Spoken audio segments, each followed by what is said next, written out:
Dans ma réflexion cette semaine, j'ai pensé d'apporter et de mettre en parallèle deux individus, l'apôtre Paul et Job. C'est un peu bizarre, mais pas tant que ça. Ce sont des personnages extraordinaires de lesquels on peut tirer beaucoup d'instructions pour nous ce matin. Deux personnages atypiques. Je vais les placer, ça là. qui ont eu un modèle de conversion extraordinaire. C'est pas nous autres qui va être comme ça, mais on a le même Dieu. Ça, c'est une chose certaine, c'est qu'on a tous été approchés de façon extraordinaire par le Seigneur. On a été sauvés par lui. Et sans plus trop tarder, je vais emmener dans des lectures. Là, j'ai l'habitude de parler au micro, là. Bon. Alors, je parlais de ces deux personnages un peu qui sont atypiques. Deux individus qui ont des avenirs prometteurs. Ils étaient zélés, intelligents pour les choses de Dieu, mais ils ne connaissaient pas Dieu. Et je vais commencer la lecture pour ce que c'est que Paul disait de lui-même, ou pensait de lui-même, dans Philippiens, au chapitre 3. Je vais le prendre. Je vais lever un peu mon lutrin parce que là, je ne sais pas s'il y a possibilité de le faire.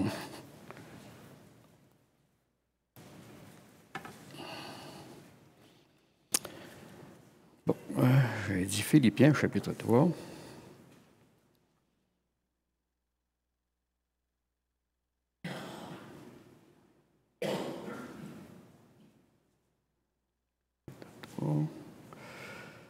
Et les versets 4 à 8 que nous allons lire. Alors ici, l'apôtre fait un constat de ce que c'était sa vie. Moi aussi, cependant, j'aurais sujet à mettre ma confiance en la chair. Si quelqu'un autre croit pouvoir se confier en la chair, je le puis bien davantage. Il parle au présent, mais il parle de sa vie passée. Moi, circoncis le 8e jour, de la race d'Israël, de la tribu de Benjamin, hébreu né d'hébreu quant à la loi, pharisien, quant aux zèles persécuteurs de l'Église, irréprochable à l'égard de la justice de la loi. Mais, c'est tout là qui est là. Ces choses qui étaient pour moi des gains, je les ai regardées comme une perte à cause de Christ. Et même je regarde toute chose comme une perte à cause de l'excellence de la connaissance de Jésus, mon Sauveur, par lequel j'ai renoncé à tout. Je les regarde comme de la boue, afin de gagner Christ. Et s'il y avait un personnage qui aurait pu se glorifier de sa connaissance de ce temps-là, c'était bien l'apôtre Paul. Il avait toute une formation, il avait tout un CV, ce type-là. Mais pour lui, il regarde ça comme de la boue. Mais quelle est cette chose qui a pu changer sa vie à ce point-là? C'est-tu juste parce qu'il a réfléchi bien longtemps, puis il s'est aperçu que peut-être il s'est produit un phénomène extraordinaire. Et je pense que c'est qu'il a vu la gloire de Dieu. Il a vu un instant la gloire de Jésus-Christ. Et ça a tout changé. Absolument tout. Il y a un autre type dans l'Ancien Testament qui a vécu à peu près le même phénomène. C'est Job. Nous allons lire quelques passages sur Job. Et la connexion va se faire tout seul, vous allez voir. Au chapitre 29, Job, chapitre 29.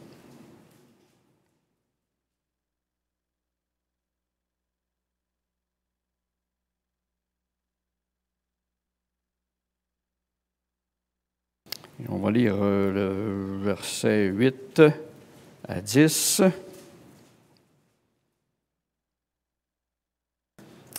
On connaît tous un peu l'histoire de Job, réquisitionné par Satan pour qu'il soit mis à l'épreuve. Et ce personnage, Job, était aussi un homme pratiquement sans défaut. Et au verset 8 à 10, il va dire un peu comment est-ce que le monde le considérait, comment est-ce qu'il était considéré. Les jeunes gens se retiraient à mon approche, les vieillards se levaient et se tenaient debout. Les princes arrêtaient leur discours et mettaient la main sur leur bouche. La voix des chefs se taisait et leur langue s'attachait à leur palais. On pourrait tout le lire, là, mais je vais aller au verset 21 et 22. On m'écoutait et l'on restait dans l'attente. On gardait le silence devant mes conseils. Après mes discours, nul ne répliquait, et ma parole était pour tous une bienfaisante rosée. Ça, c'est l'opinion, du moins l'analyse qu'il faisait de lui-même. Il faut penser que là, il est malade, puis il essaye de se démontrer ou démontrer aux autres, à ses trois amis qui l'ont accusé depuis très longtemps, il essaie de le démontrer que j'étais pas mal bon, puis je ne devrais pas être là. Au chapitre 30, il va changer un peu sa façon de parler. Là, il va essayer de faire pitié, autrement dit. Il dit, oh, je suis dans l'épreuve, je fais pitié. Au verset 20 et 24 du chapitre 30.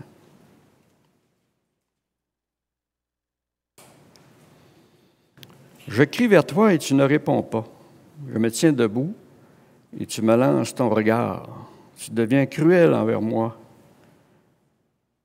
Tout me combat avec la force de ta main. Tu me soulèves et tu me fais voler au-dessus du vent, et tu m'anéantis au bruit de la tempête. Car je sais, tu me mènes à la mort, au rendez-vous de tous les vivants. Mais celui qui va périr, n'étend-il pas les mains? Celui qui est dans le malheur, n'implore-t-il pas du secours? Il veut faire pitié, tu sais. Il implore sans connaître encore le Seigneur. Au verset 31, au chapitre 31 de Job maintenant, ça, c'est trois chapitres où Job va faire un très long réquisitoire pour essayer de démontrer qu'il n'y a pas d'affaire à être là. Au chapitre 31, Job continue à plaider pour ce qui lui semble une conduite juste. Si je n'ai pas été correct, eh bien, il va essayer de faire une auto-justification encore de ce qui lui arrive, de sa conduite. Mais ça ne marchera pas encore. Et quand ils vont arriver au chapitre 33 maintenant, là, il va se passer de quelques phénomènes extraordinaires dans la vie de Job. Au chapitre 33 apparaît un personnage, Élihu. Ce n'est pas les trois amis qui l'ont accusé faussement. Élihu, c'est un type. Certains commentateurs vont dire que c'est un type du Saint-Esprit, où il va emmener Job sur un autre plan. Il va emmener Job à considérer la grandeur de Dieu. On a parlé beaucoup ce matin de la grandeur de Dieu. Tant que Job restait dans son patrimoine, là, il ne pouvait pas accéder à ça. Et là, il va commencer tranquillement. Élu va lui parler de la grandeur de Dieu. Dieu est tout-puissant. Dieu peut faire ce qu'il veut.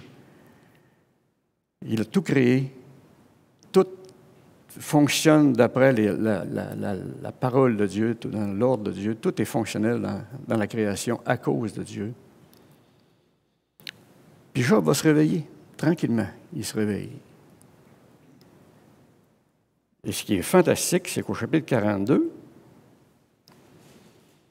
au verset 1 et 6, c'est évident que j'en passe beaucoup, là, mais je ne vais pas faire une étude trop exhaustive, mais je pense que pour aller chercher la pensée que j'avais avec... Au chapitre 42, là, on voit qu'il s'est produit quelque chose d'extraordinaire dans sa vie. Job répondit à l'Éternel, il dit, « Je reconnais que tu peux tout et que rien ne s'oppose à tes pensées. Qui est celui qui a la folie d'obscurcir mes desseins? Oui, j'ai parlé sans les comprendre, des merveilles qui me dépassent et que je ne conçois pas. Écoute-moi et je parlerai, je t'interrogerai et tu m'instruiras. Mon oreille avait entendu parler de toi. » C'est tout là qui est le résumé de ce que j'ai apporté. Mon oreille avait entendu parler de toi.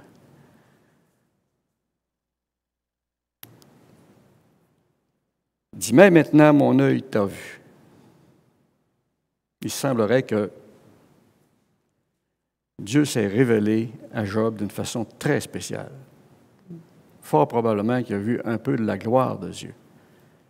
Et tout a changé. Tout a changé. C'est pourquoi je me condamne et je me repens sur la poussière et sur la cendre. Autrement dit, je comprends que j'étais que poussière, cendre. Toute ma vie est passée. Maintenant, je regarde à la gloire de Dieu.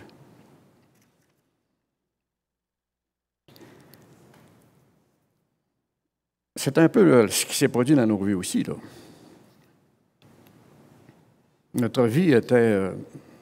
moi, je suis un chrétien de première génération. On appelle ça chrétien de première génération parce que je me suis converti sans connaître, sans avoir eu des connaissances primitives de l'Évangile. Et ça a été radical pour moi. Je peux dire que j'ai vu la gloire du Seigneur dans ma vie. Comme est-ce qu'il s'est révélé d'une façon presque brutale. Mais je n'ai jamais remis en doute le salut que le Seigneur m'a accordé, hein, même si. Et je réfléchissais à propos des chrétiens de deuxième et troisième génération, ceux qui ont été, tous nos jeunes qui ont connu, entendu parler de l'Évangile, entendu parler du Seigneur Jésus. Ils savent très bien le plan du salut. Le plus souvent, ils connaissent bien le plan du salut. Mais le message que j'ai pour les jeunes, vous devez apprendre à voir le Seigneur dans vos vies, à le voir de haut, agir dans vos vies. Comme Job a dit, mon oreille a entendu parler de toi, et maintenant mon œil t'a vu. Cherchez à voir le Seigneur dans vos vies. Je parle pour les jeunes chrétiens d'aujourd'hui. Cherchez à voir le Seigneur dans vos vies. C'est primordial. Vous allez le découvrir, vous allez le voir. C'est sûr et certain que le Seigneur va se révéler.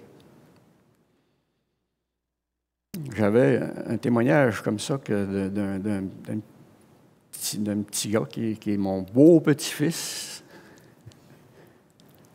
Il est allé au camp il y a deux ans de ça. Puis on lui a parlé de Jésus.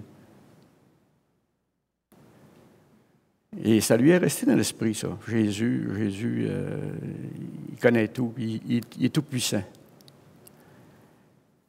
Puis ce beau petit-fils-là, à un moment donné, il est retourné chez eux, il avait perdu son chat, qu'il aimait beaucoup.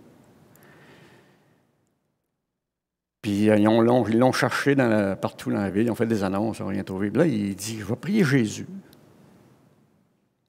Puis il dit, je vais peut-être le trouver. Je vais prier Jésus. Il dit, je suis sûr que Jésus va me le faire trouver. C'est banal, l'histoire. Mais il s'est mis à prier Jésus, puis son petit frère, non pas qu'il se moquait de lui, mais il disait « Ah, il a perdu ton chat. » Non, il dit « Jésus va trouver mon chat. » Et au bout de quelques jours, le chat est revenu à la maison. Et il est allé voir son frère, il dit « Jésus a ramené mon chat. » C'est une foi enfantine, mais il était convaincu que c'était Jésus qui l'avait rapporté. C'est vraiment cette attitude-là qu'il faut garder dans nos vies, parce qu'il est au contrôle de tout.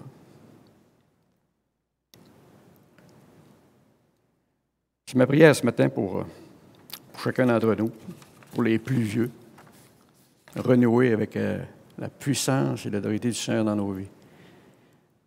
Il y a juste lui qui peut faire des miracles, transformer, agir. Et pour les jeunes aussi, si vous voulez vraiment avoir une vie qui est à la hauteur du message de l'Évangile, plutôt à la hauteur du message de l'auteur de l'Évangile. Alors, il faut vraiment miser sur Jésus. Et que son nom soit béni ce matin et qu'on puisse trouver dans notre vie rapprochée des bénédictions qui proviennent de lui, dans son nom. Alors, merci encore ce matin pour l'attention. Terminer par un mot de prière également. Seigneur notre Dieu, nous reconnaissons ce matin, pour la grande majorité d'entre nous, que tu as agi de façon puissante dans nos vies, que nous puissions être réunis ce matin, juste pour que nous puissions être réunis ce matin, sur ton regard, et qu'on puisse glorifier ta grandeur, qu'on puisse te dire, vraiment, ça prenait un Dieu tout-puissant pour nous sortir des griffes de ce monde, de la puissance de l'Égypte, Seigneur, tu nous as apporté ensemble, de nous réunir ensemble, et qu'on peut glorifier ton nom ensemble aussi ce matin. C'était toute une grâce. Alors, merci encore pour ce beau nom. Merci pour cette belle place que tu nous donnes cette semaine. En ton nom précieux. Amen.